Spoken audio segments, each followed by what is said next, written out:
आखिर ये सावन में तो जितना कंवरिया रहे तमन्ना दिल में रह के रहे यह क्रिया खूब मजा करो, लेकिन सारी तमन्ना तो लॉकडाउन में मिट गई।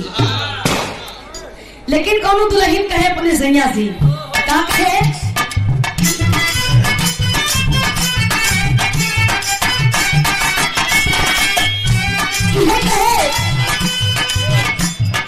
जाना है कंवरिया के पीछे,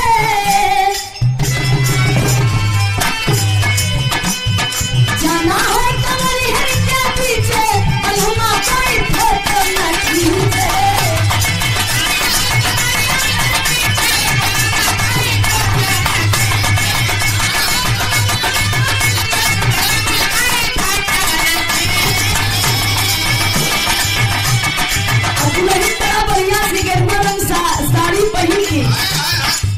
सिंगार करेंगे कहाँ देखा आगे पीछे रखत रहा हमारा फोटो कौनो खींचे न पावे। धनिया कहाँ यार तू धनिया जरा सारा ई कुल जिम्मेदारी हमरे बदी छोड़ा। दुल्हन कहे जाना हो कंवरिया के पीछे बलहुमा कोई फोटो न खींचे।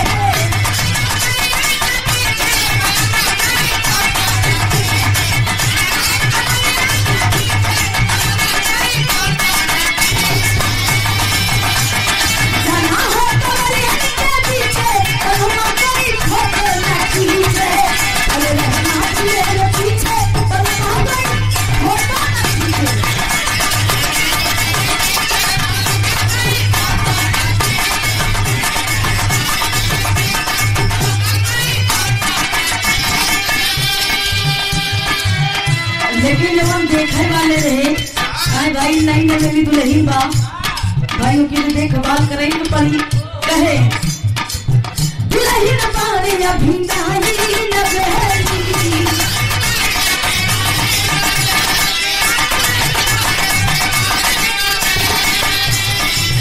जहाँ होला भीड़ भाड़ होला फिरा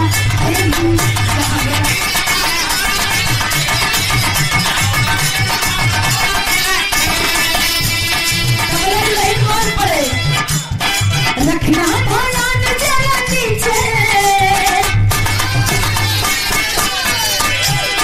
रखना भगवान जरा नीचे बलहुमा कोई फोटो न खींचे।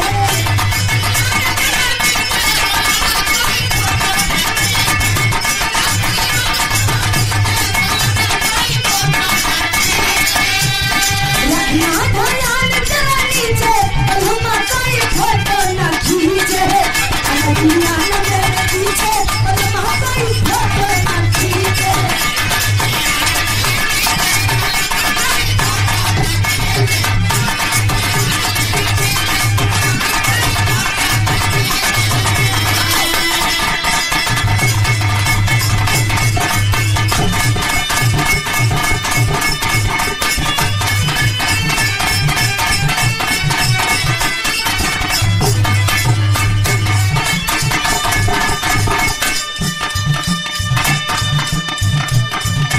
क्या बात है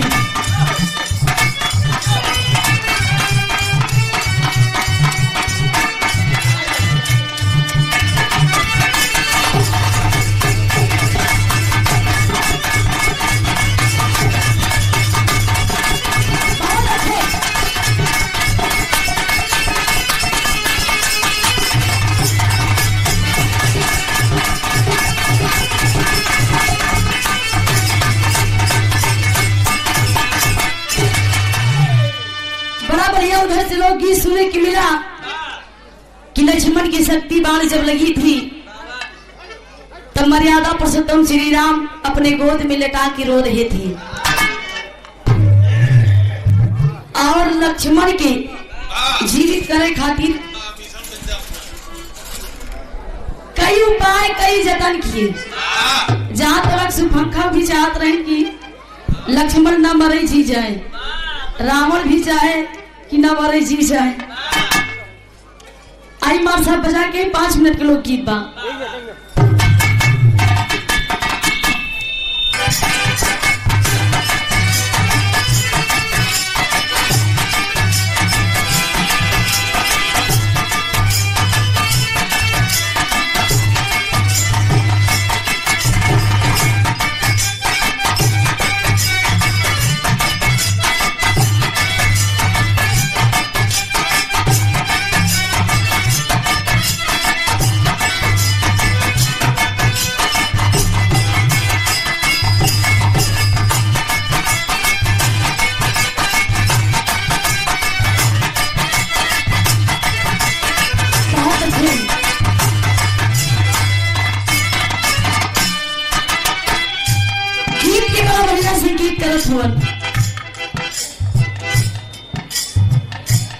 आदरणीय सम्मानित बड़े भैया समर स्टूडियो यूट्यूब चैनल के मालिक प्रोप्राइटर विजय कुमार यादव 101 रुपये दे की सम्मान करते भैया के बहुत लंबा आशीर्वाद की कामना।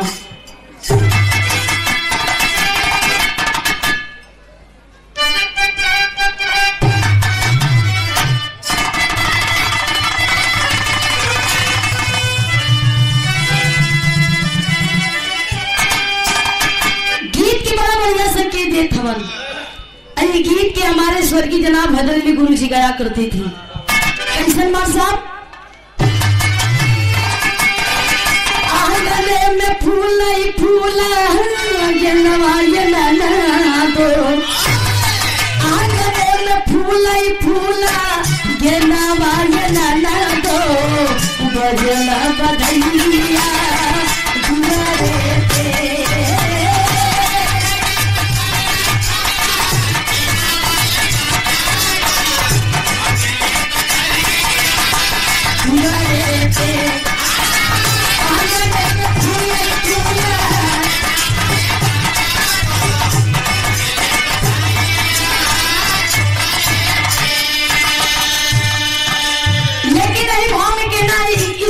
आप लोग ध्यान रखिएगा। कहना का प्रमाण साहब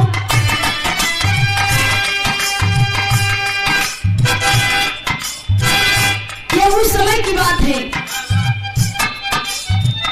जिस समय मर्यादा पुरुषोत्तम श्री राम रावण कुमार की विजय प्राप्त हुई थी। अयोध्या के नगरी में आए, उनका राज तिलक हुआ। धीरे धीरे समय बीतता गया। एक दिन धोबिया ताना मारी अपने धोबिनिया के हम राम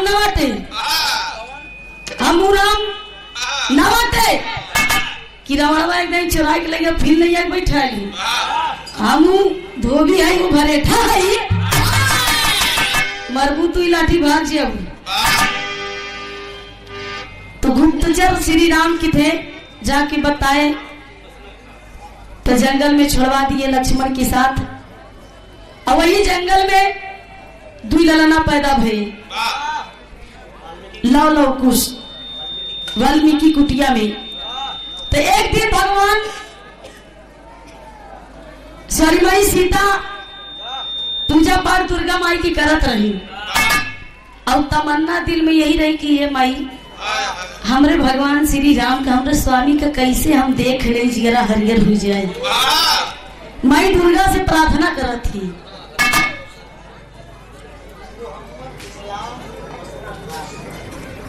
आदमी सम्मानित मोहम्मद इस्लाम बसना खास की धरती से क्या पे दे के सम्मान करते हैं भैया के सलाम बा और सब भैया लोगों की स्वागत है। कहना का बा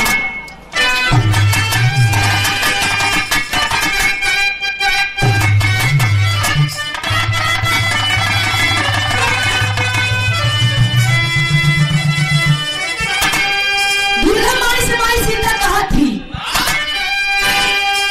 कहा सिया रानी दुर्गा माई के पुकारिया कहा सिया रानी दुर्गा माई के पुकारिया कोई कब दिखा दिया सजना के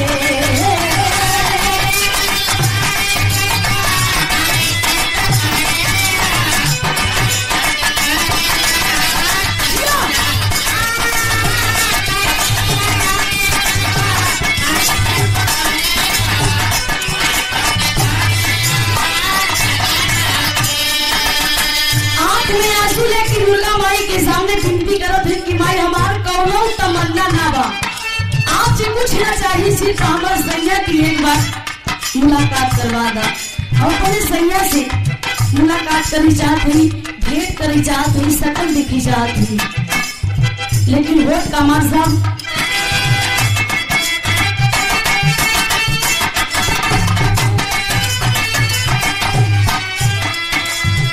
सुन के पुकार दुर्गा आवली संभालो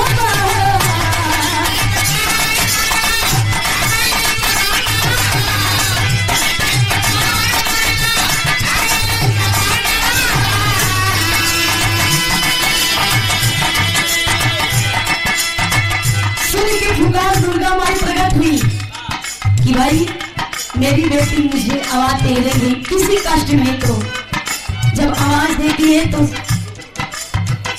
गलत होती है और कहने लगी कि मैं तुम्हारी तमन्ना जरूर पूरा करूंगी, लेकिन आपको कुछ करना पड़ेगा। राम दुर्गा माई कही नवथी चढ़ावा कमल के सुमाना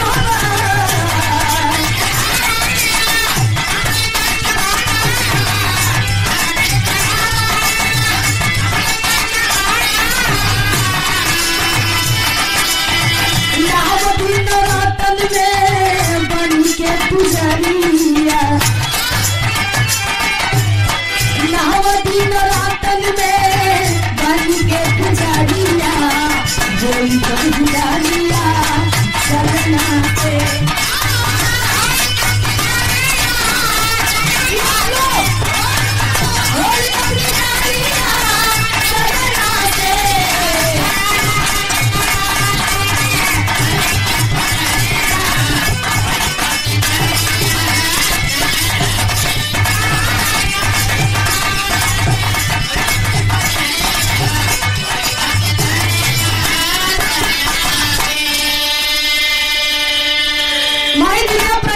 सीता मैया से कहने लगे आपको कुछ जतन करना पड़ेगा।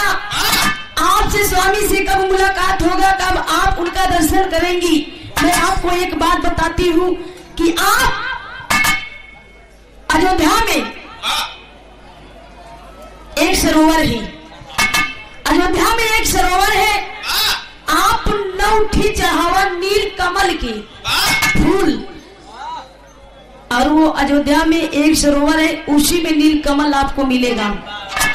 माई सीता कहने लगी कि वो कैसे आएगा, लेकिन माई दुर्गा कहने लगी कि वहां पर आपको आसानी से नील कमल का फूल नहीं मिलेगा। वहां पर बहुत बड़े बड़े वीर पहरेदारी कर रहे हैं। माई सीता इतनी बात सुन के बड़ा आश्चर्य हुई और कहने लगी कि कोनो बात ना माई, हम अपने सैया की खातिर कुछ भी कर सकीला। लोग कुछ गए उस फूल को लाने के लिए, लेकिन होता क्या है मार साहब,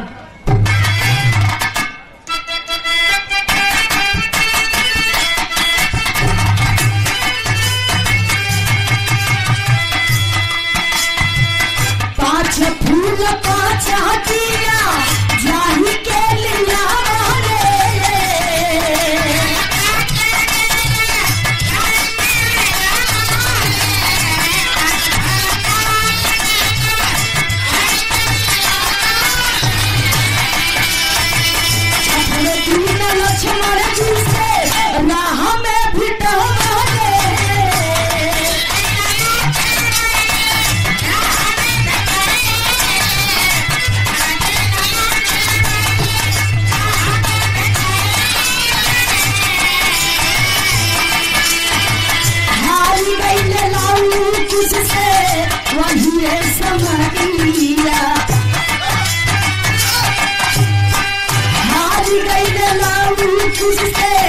कहीं के समाधिया कोई कभी दिया सजना से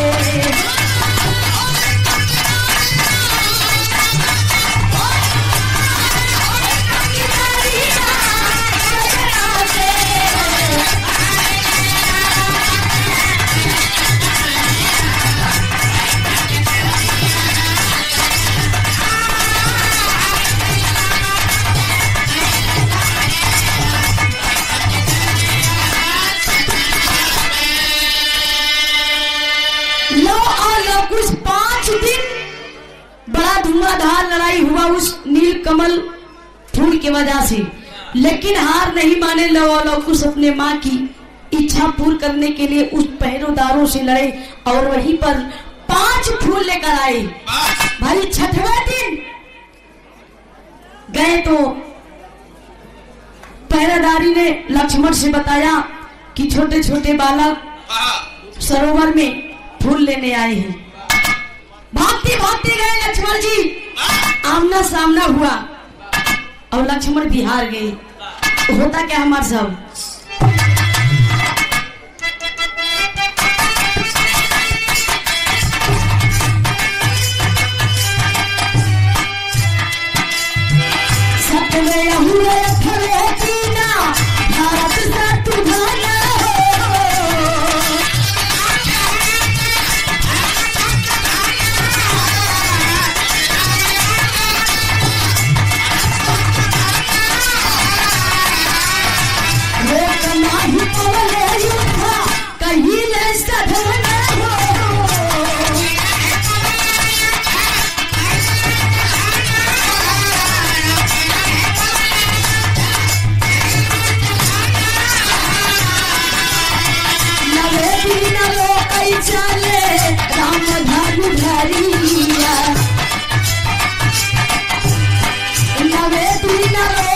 चाले राम धाम धारिया कोई पति राजिया सजना से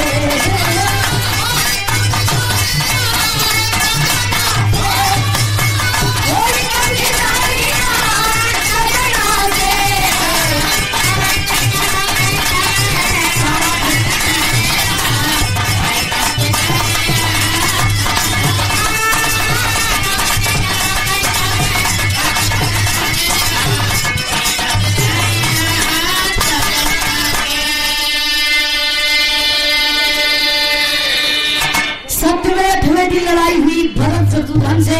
90वें दिन के बाद बाबू राम मर्यादा पुरुषोत्तम श्री राम स्वयं आके उनसे युद्ध करते हैं। पीछे पीछे आए, नवे फूल लेके जब लौटते हैं भरत शत्रुघ्न से युद्ध करके, तब उनको सूचना मिलती है कि जाइए देखिए भरत शत्रुघ्न और लक्ष्मण भी हार मान गए उन छोटे छोटे बच्चों से। राम सोचने लगी कैसा बालक है कि छोटे छोटे बालक से हमारे वीर बहुत सारे लोग हार गए। राम स्वयं धनुष बाण लेकर पीछे पीछे आते हैं और वहीं पर सीता और राम का आमना सामना होता है, मनसापुर होता है, दर्शन मिलता है आखिरी भाव में।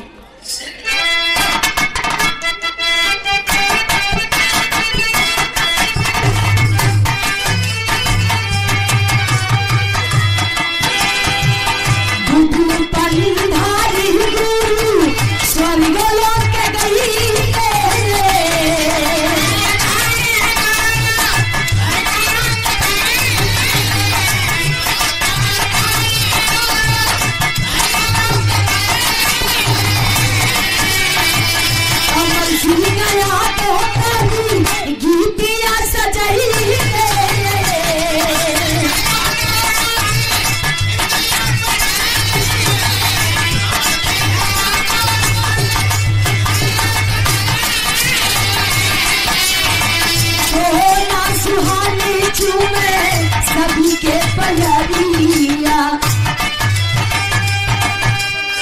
सोना सुहानी चूमे सभी के पलरिया वही कब दीदारिया सजना से।